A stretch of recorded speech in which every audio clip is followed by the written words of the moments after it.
இன்றைய நாள் கர்த்தருடைய வார்த்தை நீதிமொழிகள் 22 அதிகாரம் 6வது வசனம்.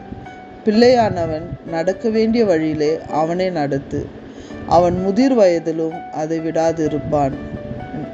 நம்ம பிள்ளைகளை வளர்க்க நாம் முதலாவது பெற்றோர்கள் தேவனிடத்தில் ஞானத்தையும் கிருபையும் தயவும் நாம் கேட்க வேண்டும். ஆம் தேவ பிள்ளைகளே, பிள்ளையை நடத்த வேண்டிய பாதைகள் நம்ம தேவனிடத்திலிருந்து கேட்டு நம்ம பிள்ளைகளை நடத்த வேண்டும்.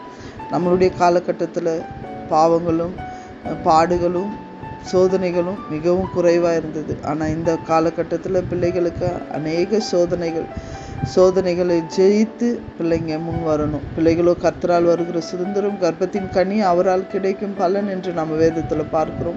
கர்த்தர் நம்ம கொடுத்திருக்கிற பிள்ளைகளை நாம் நடத்த வேண்டிய வழிகளை நம்ம ஆண்டவரிடத்தில் கேட்டு நாம் நடத்தணும். தேவ பிள்ளைகளே, நாம் பார்க்கிறோம், இயேசு கிறிஸ்து பிதாவினுடைய சித்தத்தை செய்து இந்த பூமியில் குமாரனாய் வந்து அவர் செய்த காரியங்களை நாம் பார்க்கிறோம். அது மாத்திரமல்ல, தன் தகப்பனாகிய பிதாவினுடைய சித்தத்தையும் உலகத்தின் தகப்பனாகிய யோசேப்பினுடைய சித்தத்தையும் அறிந்து இயேசு கிறிஸ்து இந்த பூமியில் சிறு வயதிலிருந்தே தன் பெற்றோர்களை நேசித்து அவர் இருந்ததை நாம் பார்க்கிறோம். நம்ம பிள்ளைங்களும் அப்படிதான் ஆண்டவருடைய சித்தத்தை அறிந்து, பிதாவுடைய சித்தத்தை அறிந்து, இயேசு கிறிஸ்துவனுடைய சித்தத்தை அறிந்து நம்மளோடு கூட இணைந்து பிள்ளைங்க வாழணும். அதுக்காக நாம் தேவனிடத்தில் ஜெபிக்கிற ஒரு இருதய தேவன் பெற்றோர்களாகிய நமக்கு கொடுக்க வேண்டும். அது மாத்திரம் அல்ல, ஈசாக்கு ஆபிரகாமுடைய வார்த்தை கேட்டு அவர் வளர்ந்ததை நாம் பார்க்கிறோம்.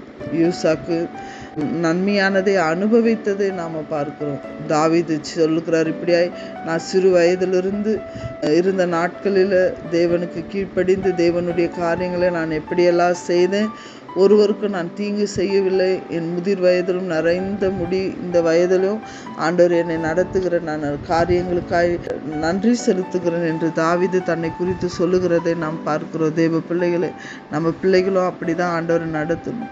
சாமுவேலை பார்க்கிறோம், அண்ணால் தேவனிடத்தில் கொண்டு வந்து தேவாலயத்தில் கொண்டு வந்து விட்டதை போல இந்த வேலையிலும் நம்ம பிள்ளைகளை நாம் தேவனுடைய சமூகத்தில் விடணும். தேவனிடத்தில் நாம் ஜெபிக்கணும். நம்ம பிள்ளைகளுக்காக திறப்பில் நிற்கணும்.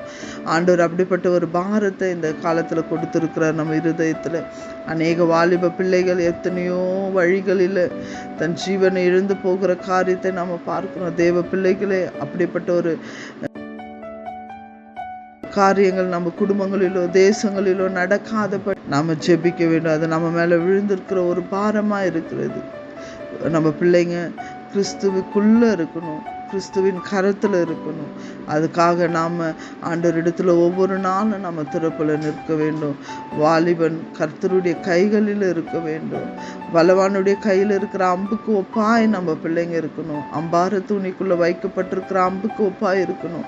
பிதா குமாரன் பரிசுத்த ஆவியானவருக்குள்ளே நுழைந்திருக்கிறவர்களாய் வாழ்கிறவர்களாய் நம்ம பிள்ளைங்க இருக்க வேண்டும்.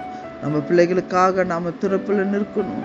ஆண்டவர் நம்ம பிள்ளைகளை இப்படியாய் வசனம் சொல்லப்பட்டிருக்கிறது, உன் பிள்ளைகள் பந்தியை சுற்றில ஒலிவ மர கன்றுகளை போல இருப்பார்கள். இந்த வார்த்தையின்படி ஒவ்வொரு குடும்பத்தில் இருக்கிற பிள்ளைகள் பந்தியை சுற்றில ஒலிவ மர கன்றுகளை போல அவர்கள் இருக்க வேண்டும் என்று இயேசு கிறிஸ்துவின் நாமத்தினால நான் வாழ்த்துகிற ஆசீர்வதிக்கிற கர்த்தர் தாம் உங்கள் ஒவ்வொருவரையும் ஆசீர்வதிப்பாராக.